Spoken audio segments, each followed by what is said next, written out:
Decorating Pages is a podcast dedicated to taking you behind the scenes of the designs of your favorite TV shows and films. Each episode, I'll be sharing design stories from some of Hollywood's most famous sets. Interviews from set decorators, production designers, directors, and actors about creating the look of TV and film, about their design inspirations, and stories that take sets from page to screen.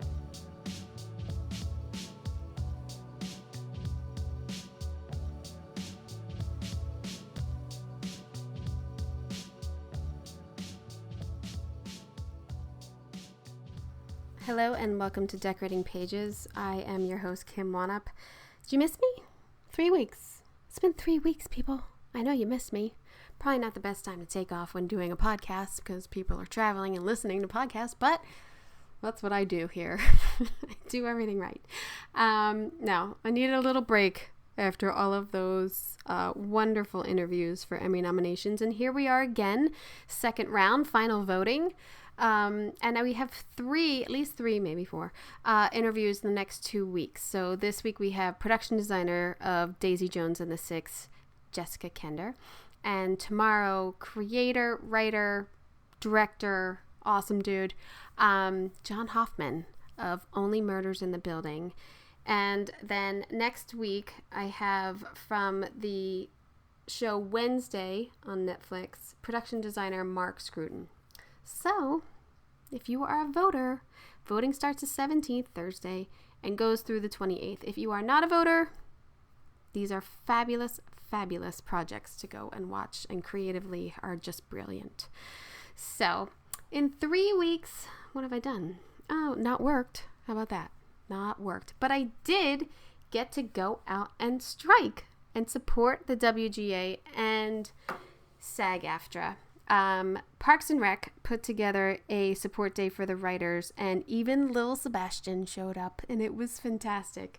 There had to be at least 40 people from the show, from cast and crew, production designer Ian Phillips, prop master Gabe Perillo, on-set dresser Jordan Steinberg, executive producer Mike Schur, creator Morgan Sackett, David Miner, Greg Daniels, the cast was there, Aubrey Plaza, Retta, Nick Offerman, Jim O'Hare, Adam, everyone kind of turned out. A bunch of the writers, Joe Mandy and Dave King and other cast members, and it was just fantastic. Fantastic as a mini reunion to see all these familiar, lovely faces, and also to support this, thing that's affecting all of us. So I'm so glad they put it together. So glad to have seen Little Sebastian. I have some pictures on my Instagram, Kim Wanup. Maybe I'll throw a couple up on the podcast IG too. But yeah, so that was great. As I said, just great to get out and support them.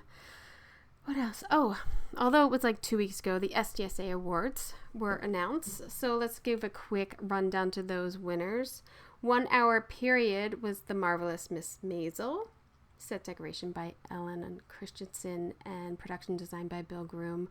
1 hour fantasy science fiction was Wednesday. Set decoration by Rob Hepburn and David Morrison. Production designer Mark Scruton, who you can hear next week on this podcast. 1 hour contemporary was Secession. Set decoration by George DeTata Jr. and Brandy Kalish. Production design by Stephen Carter. Achievement for limited series was Daisy Jones and the Six. Set decoration by Lisa Clark, Andy Britton, and production designer Jessica Kender, who is on this episode. Half-hour single camera, Only Murders in the Building, set decoration Rich Murray and Patrick Howe.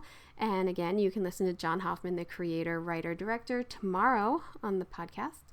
The 90s Show won for half-hour multicam, set decoration by Tara Stevenson Fong, who has been on talking about the 90s Show. That was in January. Production design by Greg Grande. Short format web series, music video, or commercial, Stella Artois won. Carrie Letterman, set decorator, and production design by Leticia Durante. Variety, reality, or competition was Encanado at the Hollywood Bowl. Set decoration by Raquel Tarbert, SDSA, and then production design by Misty Buckley.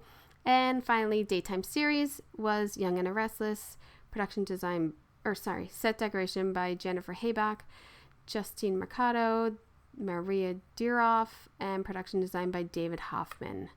So, yeah, that was good.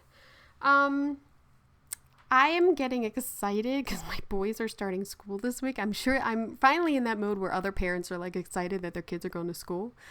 Very excited that the boys are starting TK this week, and I'm sad, but I start to think like, well, I'm really going to have a lot of time on my hands. I mean, I'm not working. Kids are going to be in school. I think it's party time. So definitely going to get to see Barbie this week. Finally. I haven't seen it, but I did have the opportunity to see Oppenheimer, and it is phenomenal. It is. It's a phenomenal film. For me, didn't feel like 3 hours. I think it's informational. I think the performances are phenomenal. I think it's going to be nominated in every category. I know I'm going on and on, but production designer Judith DeYoung, fantastic job.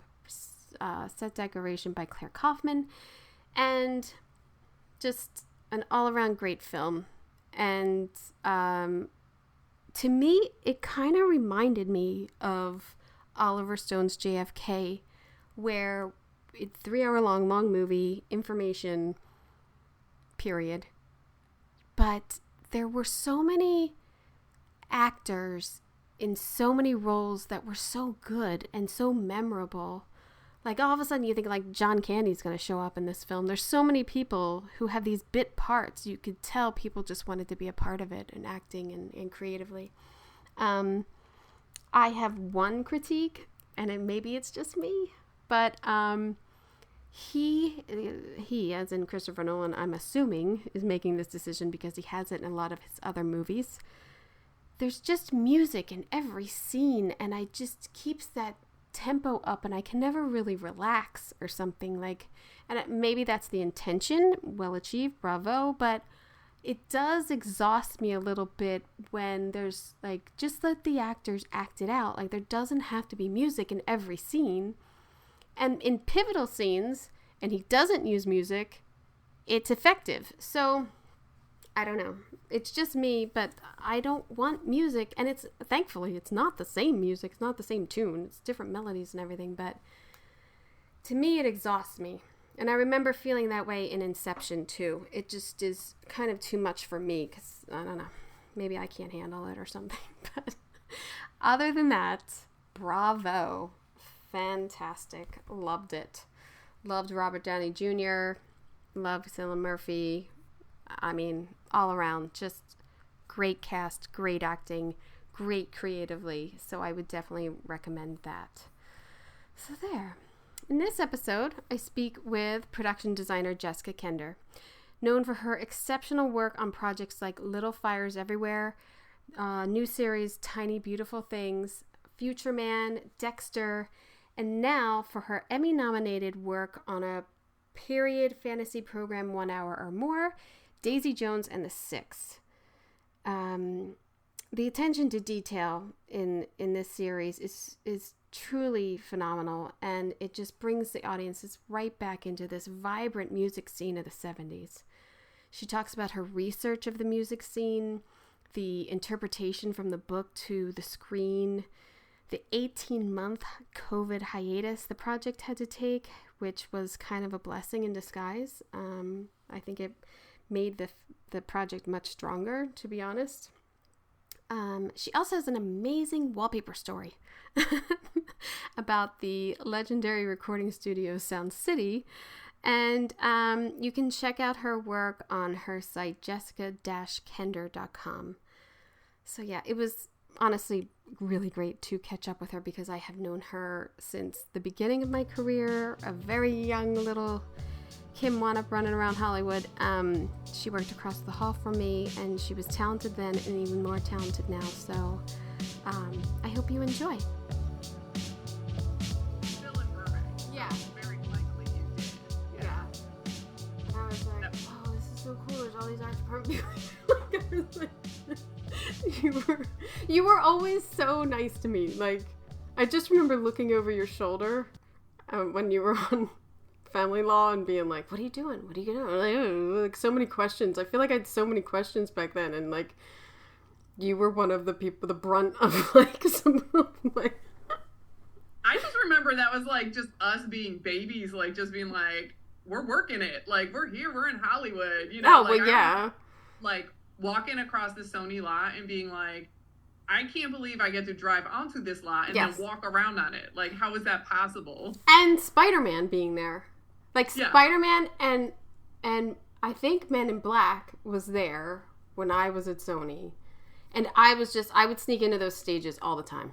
I was just go in one door, walk through, and walk out. Like, it was like amazing.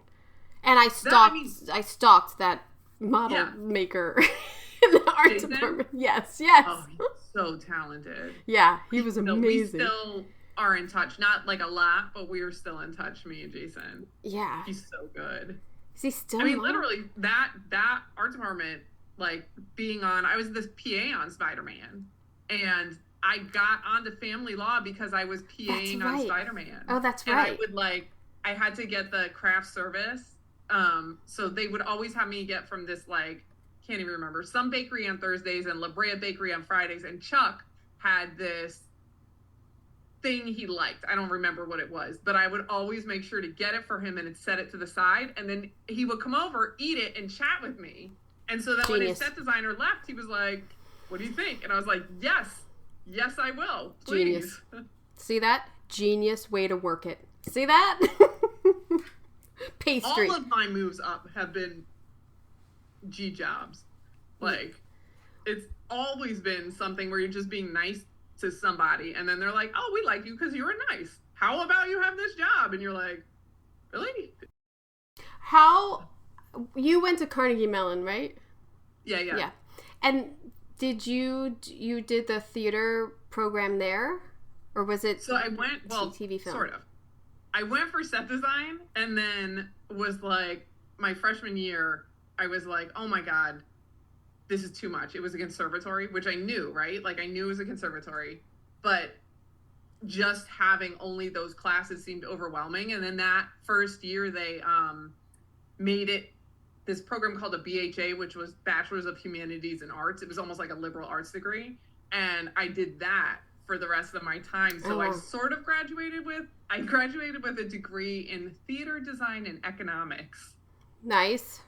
Yes. Which back was just, like, you could combine two things you wanted to do. And I was like, great.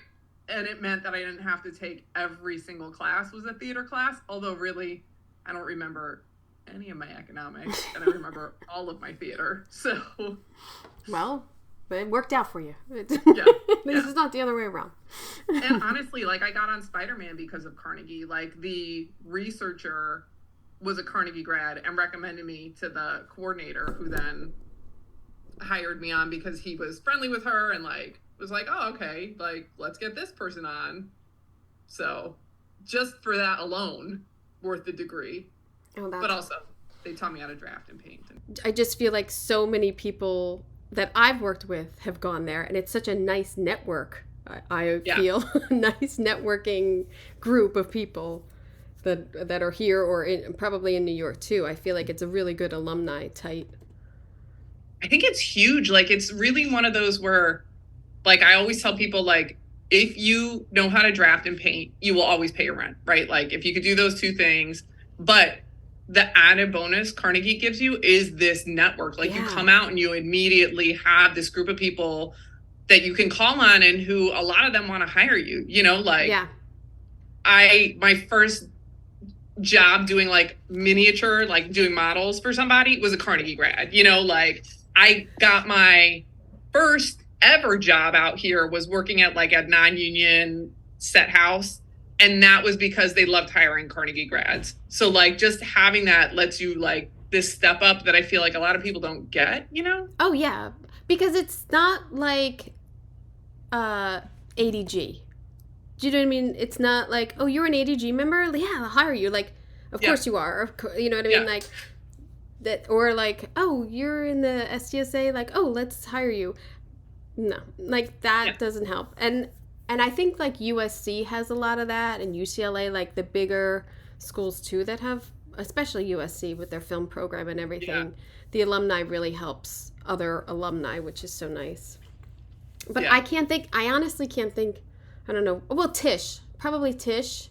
They probably help each other. I'm not sure, or I don't know that many Tish people, do you? I don't. I think I know like 3. And I don't know if they know each other. So maybe not. Maybe not. Yeah. Yeah. Did you come out here thinking like I want to be a production designer, or you wanted to be like, did you know? Like I didn't know. I had no idea like what my path is, or like the 30 different positions that we could all go into. I just wanted to work, and I love decorate. Like I already did interior architecture and everything, but I didn't know how to I didn't know what that position was. Yeah, I think like when I came out here, I knew I wanted to production design, and I knew I wanted to do it for TV. I think because I love TV, and I love that, so at the time my grandma was alive and she didn't drive at all. And like the idea that grandma can like turn on the TV and see my work, she couldn't get out to movies. She couldn't do that, everybody can watch it. And so I was raised with no TV. We didn't have one. My parents got their first 13-inch black and white TV when I got my first design on medium. So, 18 years ago was the first time a TV went into my parents' house. Yeah. Just were they anti, or they just were like, I read. I don't need it. We're cool. Yeah. So my dad's a professor and my mom's like an environmental engineer. So they're not like super hippies or anything. They just were like, reading is the form of entertainment that is maybe slightly more like highbrow or whatever. We were allowed to have a TV 1 week a year to watch the Thanksgiving Day parade, and then we could also like watch whatever we wanted. So we would get like VHSs, and I would get like Breakin' 2 Electric Boogaloo and like put those in. But it was like the week of TV in the house, but that was it. And then every time I went over to like friends' houses, all I wanted to do was like watch TV. It didn't matter. I watched so many soap operas in the summer because I was like, I don't even care. Like, I'm 10, I'll watch it. If it's on, I'll watch it. I don't care. And so when I came out here, I was like, that's all I want to do is I want to make like TV. And I wanted, if I wasn't designing, I think I would actually be set designing, because I like that set designing. If you hit like a right answer, the math has to add up. It has to be the right size. It has to feel like there's a right and a wrong. Whereas I feel like design has a bunch of rights to it. So if I wasn't going to design, I would set design. But I always knew I wanted to my husband always says, you like being the boss. Yeah. I think that's true. I like the flexibility that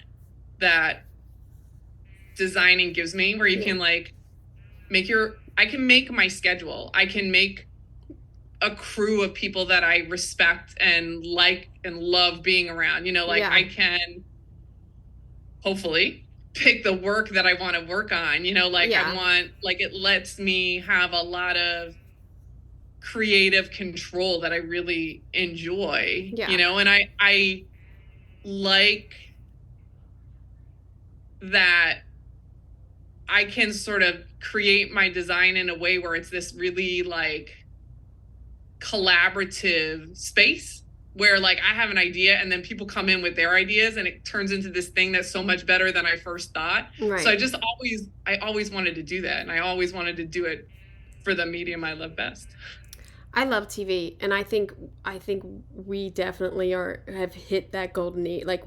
We had good timing. I think. Yes. Because for sure. I mean, you were on I always want to say Murder One, but it was Medium. Yeah. And 5 seasons? Did you do 5? I was only there 3 seasons, but it went for 7. It was a very successful show. But I and at the same time, I was on Bones. And so I think there's something great about that experience of that weekly drama of new sets, new problems, but still having that the lab, or still having her office to Like, and it taught you how to pace yourself, and it taught you, like, oh, you really, when you do these perm sets, they have to be so and so that we have these choices and everything, or the camera has these choices for these directors who want to come in and do cool shit. But the weekly thing, and with murders, you get to do so much. There's always weird stuff, and like, it seems like, oh, it's a lot of crime scene tape and it's a lot of this, but design-wise and decorating-wise, I couldn't have asked for a better beginning, sort of like one of my first jobs. It was great.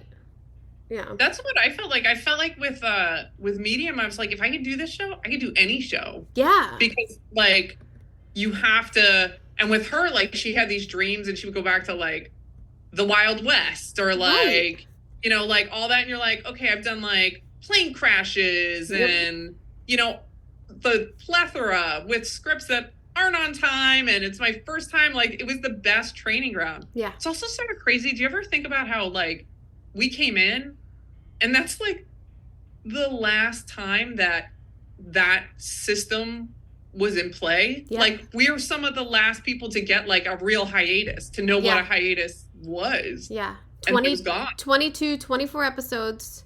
You're off end of May till after July 4th. And you come back and you start over. Like, and that. No, and that's literally the only show that I had that was like that. Like, I was there to see it and be like, oh, like, I know I have a job to come back to and can enjoy this summer. Yeah. And then I never had it again. Even with Parks and Rec, they never knew if they were picked up. So it was kind of like, we have to clean out our office. Okay. We'll clean it out. Yeah. And we'll go do some other shit. And then thank God we got picked up. All right, let's go back. Like, so. Yeah. But or, like, Dexter was like 6 months on, 6 months off. So it was, even that wasn't the same, because you're like, that's a long time to be off. You know, like, they knew they were coming back, but it wasn't like, it was like we had the little kiss of that model that people had lived in and worked in so long. Yeah. And then we entered this other world. I also love that you worked on The Shield. I loved that show so much. That show was so good. That show was the only show that I feel like every single script I read, you were never going to get everything on the page onto the screen because there was just so much nuance on the written page that you just didn't have the time to put up. Like, I feel like I've worked on some really like nuanced, great shows, but they were written with the idea that like, this is the amount of time we have. We're writing to this. The Shield, I just felt like there were pages that like the audience never saw. Not that they weren't shot, but like the nuance on each page just could never be given the time that was there. I would shut my door and not let anyone in while I was reading the scripts. Yeah. It was so good. It was so good. There is something so cool, because I think that way about like it was Parks and Recs or Veep, like we get to see or read so much that other people don't. Yeah, and it's and sometimes I feel like, oh, they cut that out, or we're not going to shoot that. Like, how's the audience going to know that? And then I'm like, would I have caught that if I didn't know? Like I always try to piece it together sometimes, especially on Veep, because their cuts were so quick and everything. And we basically shot an hour and they only had a half hour, but I always think it's such like the best part of like, oh, I got to see that, or I got to see that the dailies, because we're never around for when they act, but I got to see the dailies of that shot at least, or like that scene was so good. And just being like a fucking fan. Or sometimes when you have those scripts and all of a sudden they've done a total shift in it and you're like, oh, I thought this was the thing. Now this is the thing. And then when you watch a show and you like get to occasionally say to that person, like, how would you feel if it had been this way? Because it was this way to start. Like, yeah. There's times too, though, I have read scripts and I'm like, I don't get it. Yes. Wait, what happens? I read that whole thing and I don't even understand how that got there. So I don't know. Is that what am I decorating? Why are they here?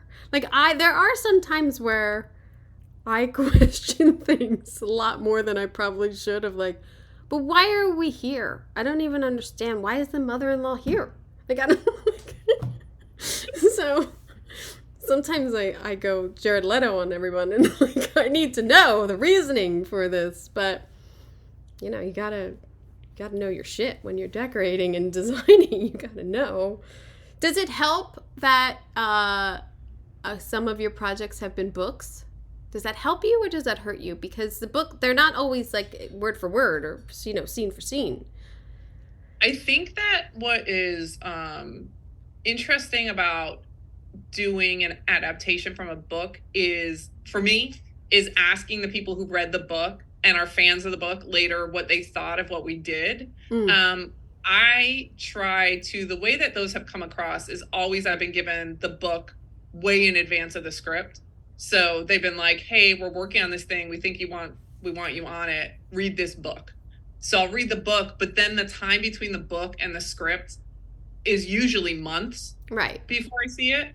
And so by the time I hit the script, I try not to go back to the book because I try and treat the script, you know, like this is my new Bible to go off of. Yeah. So like there are times like on Daisy, she had 2 children. Someone said that to me. And in our version, she has 1. Right. And I was like, I don't remember that at all. Like, I don't like, not because the book wasn't good, but because I read the script 10 million times over. Yeah. And so this was what I was building for now. Yeah. So I don't know that I think that it makes it easier because I would actually say I try to, unless the showrunner says, this is something important that I want to keep from the book moving over. If they say that, then I'll definitely go back and read that section to be like, okay, this is something that is precious to the author or precious to the showrunner.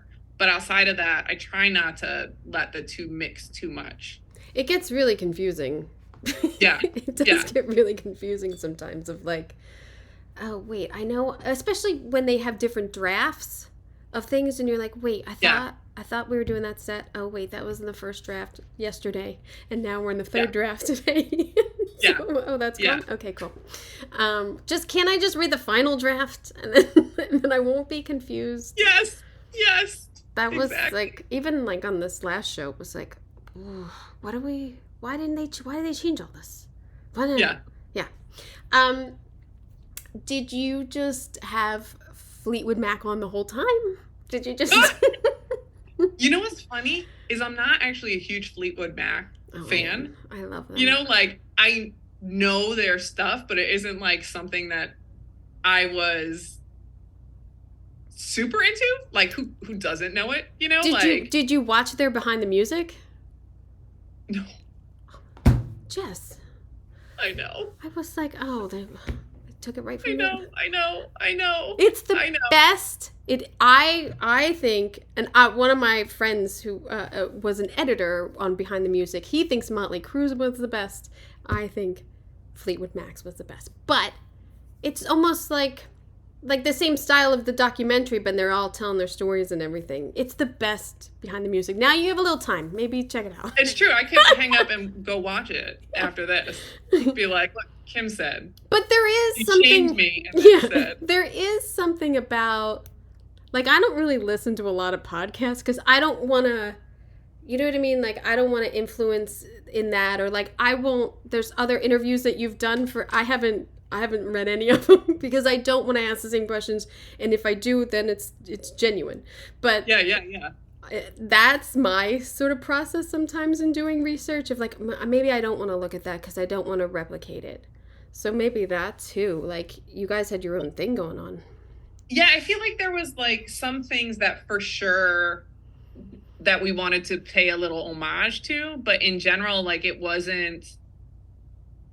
Even though everyone knows Daisy's based on them, like it wasn't like we were trying to totally duplicate them. So instead, like, and I don't think it is. I don't in any way. I think it's a whole separate, it's a separate story and everything. It's just, it does reflect them, but 100%. Yeah. But it was definitely like I was pulling more stuff that I found exciting. Like there were some moments, like one of my favorite moments on Daisy is, so we shot in actual Sound City, right? Yeah. And in the live room, there was a picture of Stevie Nicks. There's like this very it came up if you did like a search for Sound City, like it's one of those that came up immediately. You didn't even have to search hard for it. And she's on a microphone and she's singing, and there's this like large baffle on the wall behind her that is covered in this like 70s fabric. And when we went into the live room, we basically redid almost all the walls, right? Like, which was wild because we couldn't actually attach the walls because they're all like acoustically balanced. So we were like building a set within Sound City, but there were baffles on the walls that were covered in just like a burlap, right? And so we're like doing the tech scout, and one of my art directors walks over and pulls back a little bit of the burlap, and underneath it was that fabric. Like they just covered it up with burlap, and it was in like perfect condition because they had like stapled the burlap around the back. So we just had to like unstaple the burlap. Wow. Yeah, that Stevie Nicks shot, we have that with the real material. Oh my God, that's phenomenal. Just phenomenal. That's phenomenal. Yeah. It was so cool. You gotta buy that guy a drink.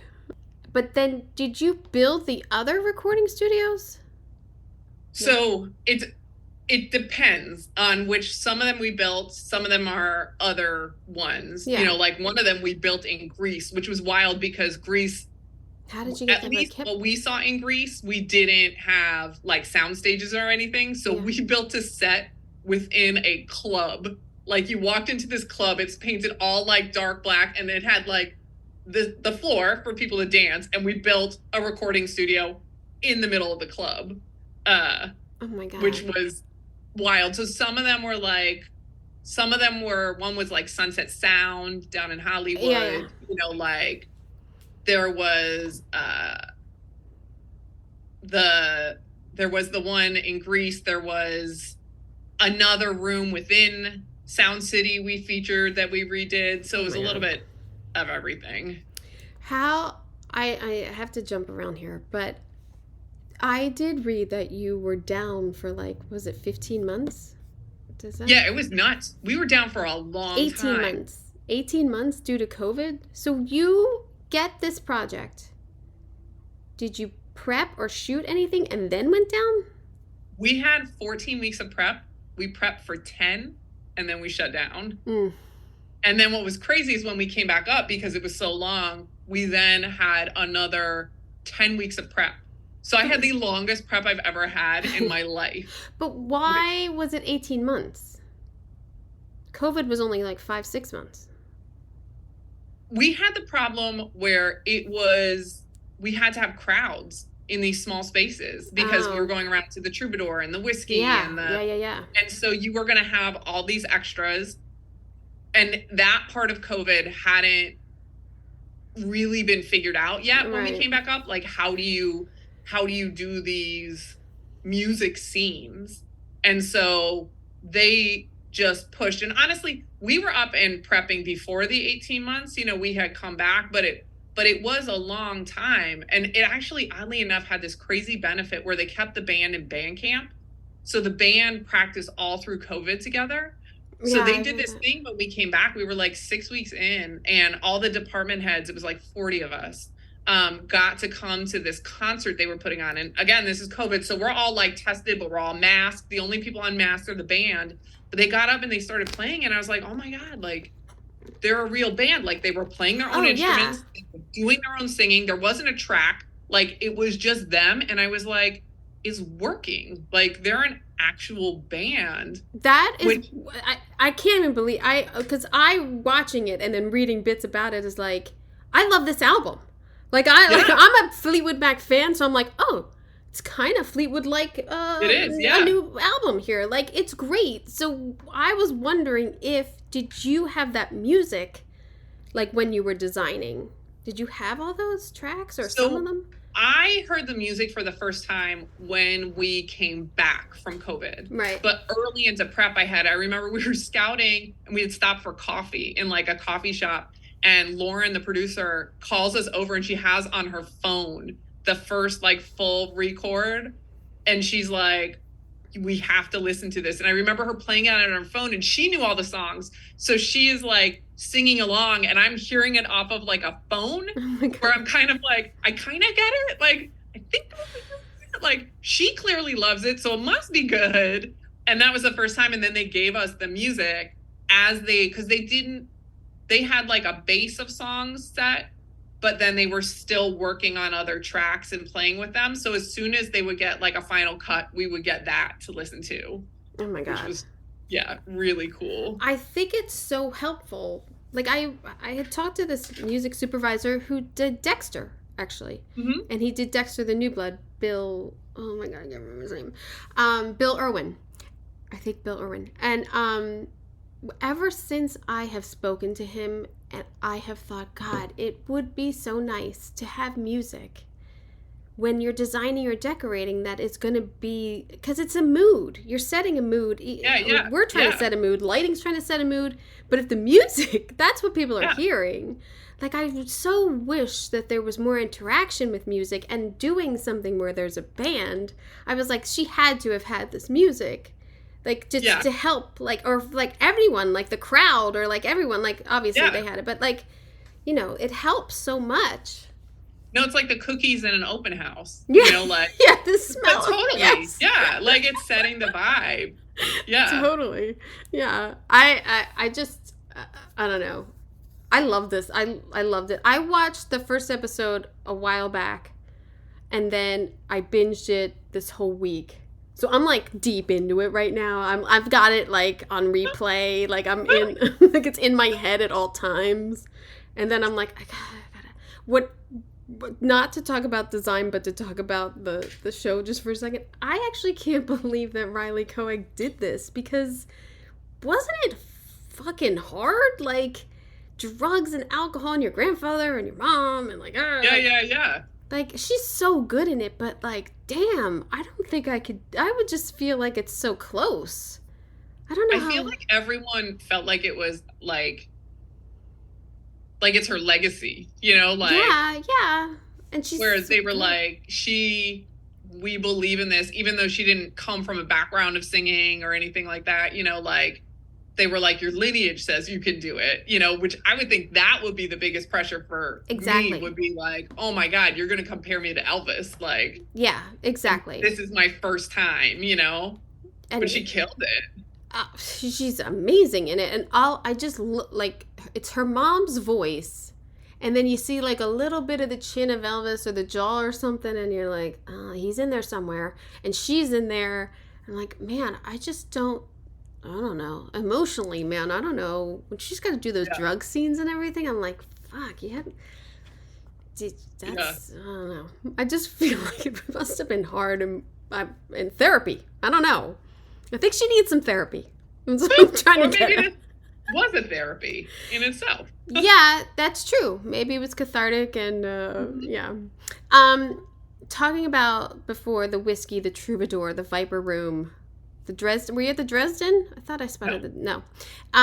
Did you have to de-age any of those to get the older look? Like, oh my God, all of them. All of them. And what was crazy, what's crazy is we're coming back, right? Like, right when COVID now, they just started allowing live music in LA.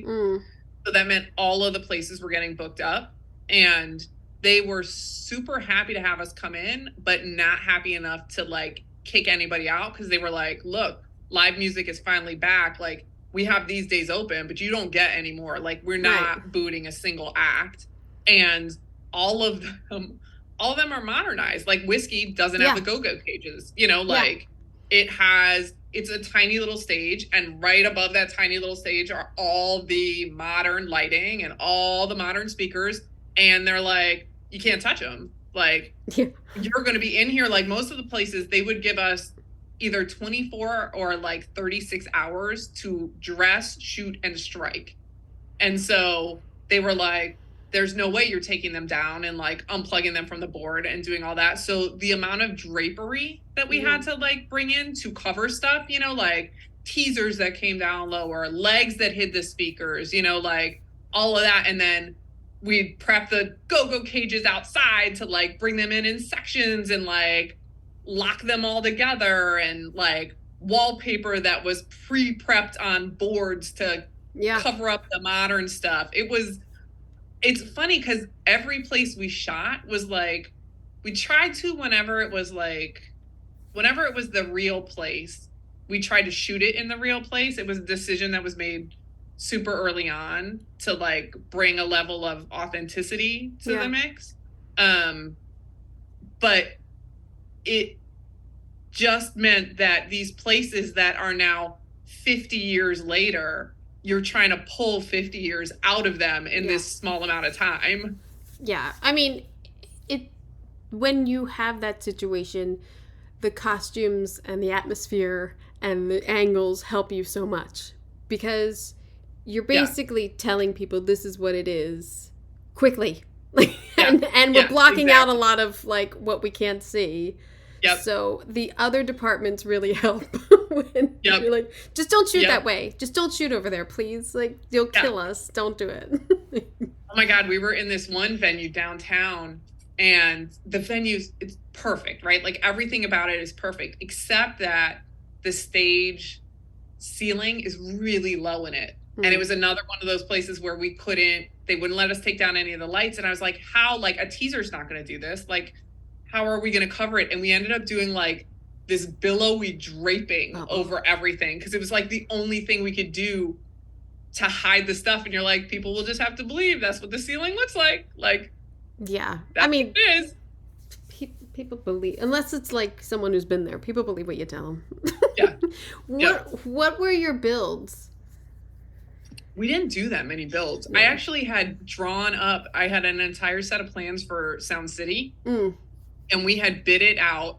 And it was decided we were going to just essentially, in fact, it financially, it wasn't even a wash. It was more expensive to shoot at the actual Sound City than it was to build. But from that point on, that was like, these are our orders. We're going to shoot where we're going to shoot. So we did a bunch of swing sets. Our biggest like builds were probably LMR Studios. That was the big one. I love that one. Oh my God, that's so great. Probably my great. Favorite. Yeah. It's also my favorite because my supervising art director, Brian, and then my decorator, Lisa, for that set. It's like our favorite. That is, if we were designing purely for ourselves, like if we were going to like just like have a set from the 70s, go crazy and do it, like that is that set for us. Like it's all our aesthetics. And like as a good team, we should be able to do everything, right? You should do it. But that is like our, like, that was your baby. But so we had, that was probably the biggest one. And then there were just like, we did like the Chicago hotel, the Miami hotel. So we had big hotels, but they were all just like big swing sets that came and went. Yeah, you didn't have, I mean, you just like, maybe in the first 2 or 3 episodes, you had some flashback of like sets, but basically they're all new sets, like every episode. Yeah. Oh my God. I have the quantity of sets on this show was massive. I mean, there were some sets that like it had to be like a 200. I don't know. That's what I'm thinking. It was over 200. Yeah. It was like the final count was, I can't even remember, but it was over 200, which insane is wild. I mean, there were days where we were shooting 3 locations a day, like, and then, but it was like, it was every day was almost like that. Yeah. Whereas 3, then 2, then 2, then 3, then, go. And at the time I was prepping, we started an art department in New Orleans. So we were prepping and shooting in LA, we're prepping in New Orleans, and then we were prepping in Greece because Greece moves so much slower. And so we had all these going and I was flying all the time. Oh my God. I'm not going to do again. Not until the kids are out of the house. No. Too much. But I'm going all around and there are sets that I would never see finished, which is the first time in my career because there were so many sets and I was not able to be around. There were like the arena tour. I never saw the arena finished. Like I was in Greece at the time that they were shooting it. So it was this weird feeling of like never in my career for the big sets have I not been able to be around. I mean, luckily everyone, it was great, and they looked exactly how I would want them to look, but it was still a little weird to be like, there are massive things happening that I'm just like, It's super weird. It is like, it gets so big. And yeah, it gets so like, well, we're gonna do that, we're gonna do that, we're gonna do that, and you're like, when are we doing that? When am I doing yeah, that? Like, and then, but I gotta yeah, do this. So I have always said, like, I cannot clone myself.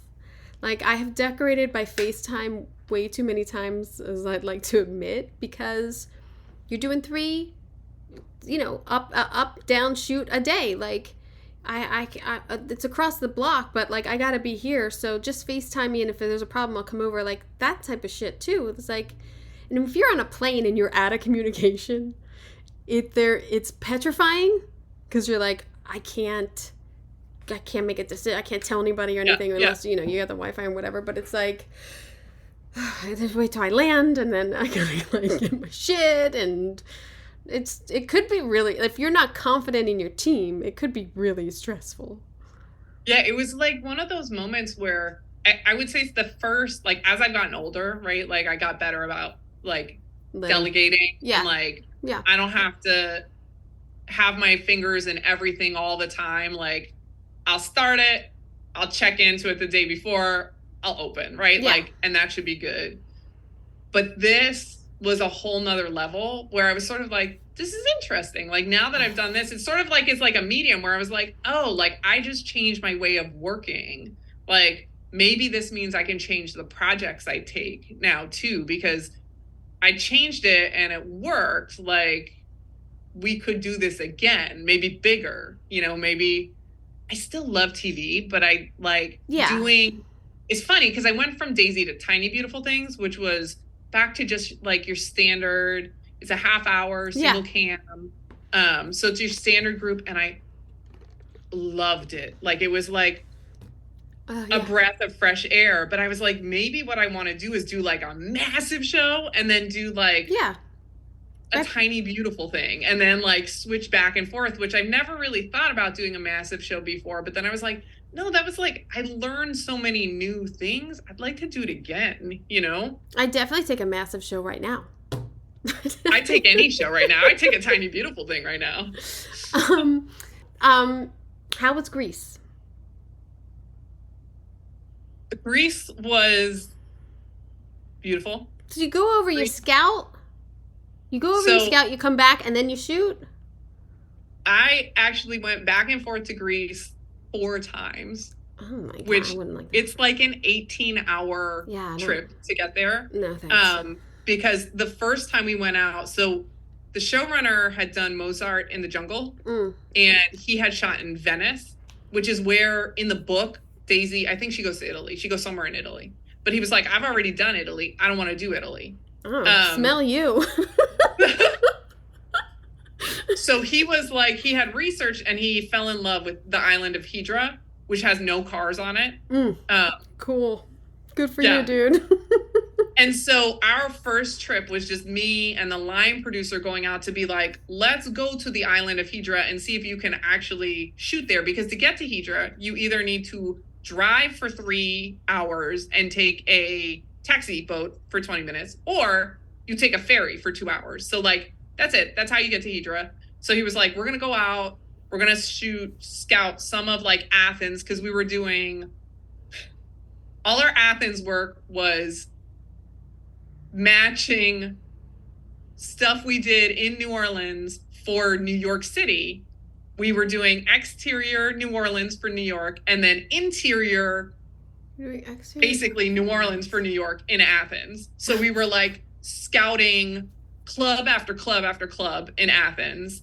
And then we went over to Hydra to be like, can we shoot here? So that was the first time. Second time we went back, we actually scouted for like our locations. And all of this, the longest we were there was like 2.5 days. The first scout was like a day and a half. Like, it nuts. And at the time, remember, I have the 2 departments going. So I was like up till 2 a.m. responding to people because that's when they were waking up. Like, so we come back, we have all our locations picked. We lose one of the hero locations. So we fly back over and scout again, come back. And then we came back and we had 4 weeks in Greece where the first 2 weeks we like tech scouted and prepped, and then the second 2 weeks we shot. But during that time, my supervising art director in Greece, who was different than the one that I had for all the rest of the episodes, she was also my set decorator because she had interviewed a bunch of people. And mind you, like fabulous for both. Like she had just won for the great, you know, like as a set decorator. But she had interviewed a bunch of decorators and was like, I just don't think there's anybody right for this project in Greece. Like, I just can't. So I'll do both. We tech scout, and the next week that we're prepping, she gets COVID. And she can't leave the house. Cindy Nilo? Is that it? So Cindy was actually the assistant set decorator. So her name is Monica Alberte. Yeah.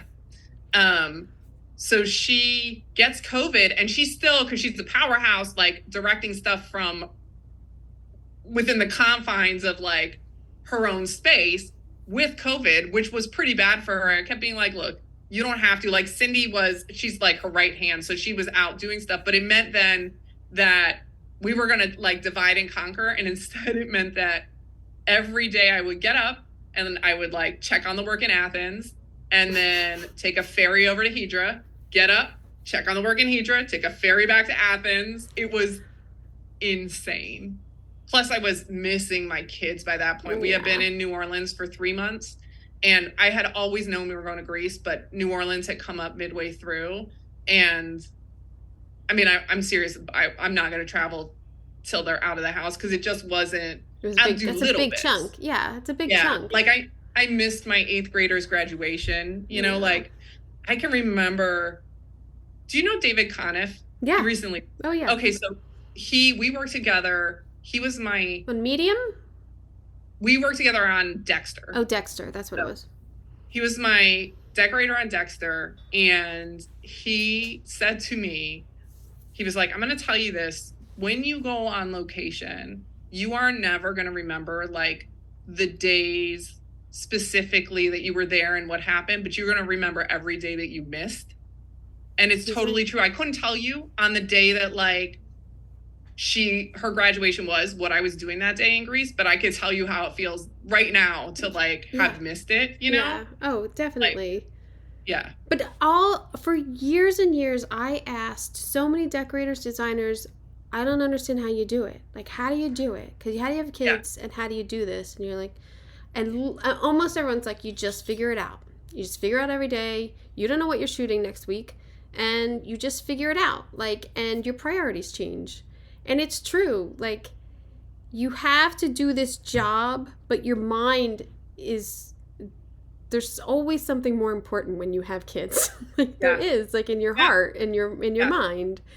That, getting those sheets is not as important as, like, running home to the last, like, dinner, or, I don't know, something like that. Like, and I understand it now, but for years I would ask, because I was like, I really want to have kids, but I don't know how you fit it in. I don't know how you do it. And you do. You just do it. And it sucks sometimes to the nth degree. So I completely understand of like, I don't remember what we shot that day, but I remember. Yeah. So yeah. That is a good one. I feel like having kids really, like, it was the first time where, well, number one, that's when I first started to delegate, because I was like, there's no way that I can see my kids and work from 7 to 9 p.m. at night. Like, that just can't. So I need to go home. And the only way that, like, this workload becomes less is if I, like, hand this off to somebody else. And it's, like, the first time where I was like, oh, I could do this job with sometimes reasonable hours. You know, like, we're always going to have those crazy days. But, like, I can get my kids off to school and I can be home for dinner if I just plan it right. Maybe that means I'm going to sit up and, like, work after dinner once the kids are in bed. But, like, I can do it. Which also made me much more, I think it made me, like, a better, I don't know if you feel this way, but it made me a better boss, because I was like, you know what? Like, those people who don't have kids, they still have lives and they still want to, like, get home and have their own dinners. And I was like, if I can make my life so that I can absolutely get home to dinner, then I should make it where everybody else is getting home to dinner too. Like, absolutely. When I hear like other friends who are buyers and like, Hey, what are you doing? We're still in the office. It's 7:30. Why are you still in the office? I don't know. We're just sitting here. What? Who was that? Like, I have heard so many stories of just sitting around waiting for, like, oh, what tomorrow will be, or waiting in the office in the morning till, like, I now say when I get a job, look, I either have to have breakfast or dinner with my kids. I promise you nothing will get dropped. I have an amazing team. Everything will get handled, but I'm not missing both of them in one day. Yeah. But it's rare at this point because I just make it happen and I kill myself to do it. But I am up till midnight. I am up till, 11 o'clock emailing, and thank God for Google, who has, like, send later. So I'm not sending out emails at 12:30 at night just because I'm up. Like, you start at 7. This email's going to come in at 7:02. Just so you know what you're doing today, and you go do you. Because I can delegate fine now. I'm like you. I'm much better at delegating. Yeah. Go ahead, you do it. Yeah. Yep. You're great. This is why I hired you. I don't micromanage. I hated being micromanaged, like at a PA or as a buyer. I hated it, and it just makes you feel like insecure, like you're not doing enough, or you're not doing it right, and I don't want to make anybody feel like that. And I say to people, look, I'm not going to micromanage you. I am going to ask, did it get done? And if I don't hear a confident answer, I'm probably going to ask again. So that's just me, like, did you get that? Like, yeah. But yeah, no, I having kids changes it. So I can't imagine going back and forth 4 times or just like, well, at least 2 times just going back for like 2 days. It's so frustrating. I would think it's so frustrating. During that time too, I flew 7 times back and forth from New Orleans. So I had, in 4 months, I did 11 flights. And I was like, I did make it to diamond status on Delta. There you go. But I was like, it's too much. This is too much. Yeah. So you did how many months in LA? And then you did 3 months in New Orleans and then 4 weeks? 5 months. Yeah, 5 months in LA, 3 in New Orleans, 1 in Greece. So you shot for 9 months. Yeah. Isn't that crazy? It's massive. That's Gone with the Wind. I mean, that's... It was, you know what that is? That's Barry Lyndon. I just watched Barry Lyndon. They shot for 300 days. That's a big... It's a big project. It was a lot. It was... And then the last 2 weeks that I was in Greece when we were shooting, I was prepping Tiny. And I was like... That's why when... At the end of it, I was like, I need a break. Like, this is too insane. God, that's a lot. That's like doing 2 back-to-back seasons, kind of, right? Yeah. It looks, I mean, it's, I would watch it again. I'd watch it again right now, to be quite honest. I would throw that on again. I'm also obsessed with that chick who plays... behind the music first. Yeah, well, yes, that's when you get done this. That chick, Camilla, is like breathtaking. Oh my God. Yeah. And in person too, like stunning. Yeah. She was great. I thought everyone was really good. For as far as, like, I've seen her before. I think I saw her in like a Bruce Willis movie or something. But I didn't know anybody else. And I was like, this is fantastic. They're all good. The guy who plays Graham is a Carnegie grad, but like just graduated. Oh, fuck him. He just graduated and scored that. Yeah. How insane is that? Like, you get out of school and you get Daisy. I mean, he was great. Like, he's great, though. Like, if I'm a 20-something-year-old girl, like, everyone wants to be with the nice guy, you know? Oh, my God, yeah. Yeah, it was good. It was so well cast. And I love, like, and you got to do, like, early 60s, late 60s, and then 70s, right? I mean, you did, like, almost, like, 20 years, 10 years, 15 years.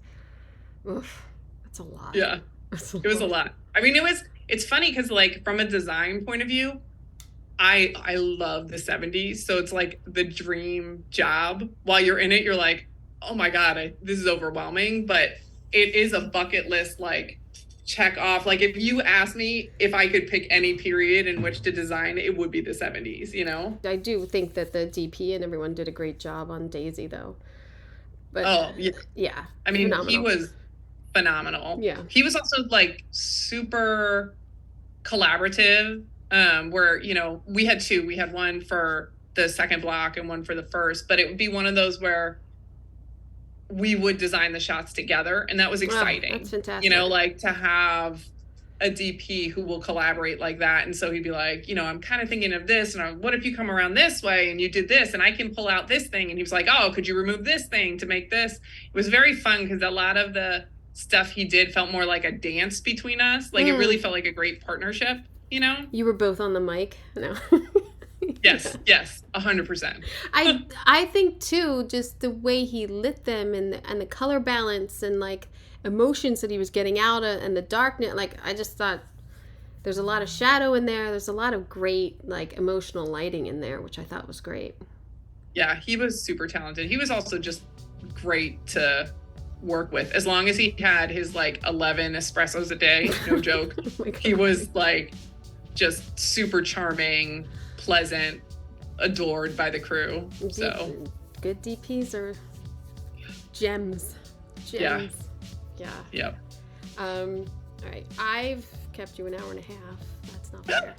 But see, I didn't even think about you recording this when you started recording. Like I was like, we're just chatting, like we're just reminiscing about the old days. Like that's how I like it. You don't freeze up and say like. I've had people be like, "Are you recording this part?" And I'm like, "Yeah, I just recorded all." I am so thankful that I got to talk to Jessica about this project because it was awesome. I binged it. I'm telling you, I loved it. If you are a music fan and watching the behind the scenes and the passion and everything that goes into making music, and that type of like stardom is like magical. So I just think they did a phenomenal job on it. And I and Jess, I mean, I've known forever. It seems like forever, but congratulations to them on their SDSA Awards, Set Decoration by Lisa Clark and Andy Britton. Just a really great show, and it makes me want to read the book. So yeah. So tomorrow's episode is creator, showrunner, writer, director John Hoffman of Only Murders in the Building. And again, I have previously interviewed Rich Murray and Patrick Howell, the production designer, on their season 2, and they are nominated. And then Emmy voting starts Thursday, the 17th, and goes through the 28th. So if you are an Emmy voter, do it. If you are not an Emmy voter, watch them. They're just some spectacular work out there this season, and especially Daisy Jones. Really, God, it's just like you're living in the 70s when you're watching it. It's fantastic. All that, like, she's at Chateau Marmont. She's like, it's Sunset Strip. It's cool. I'm jealous. It's a fantastic project to be a part of. So I hope you got a big old earful of that today, and I will see you tomorrow. I'm Kim Monup for Decorating Pages.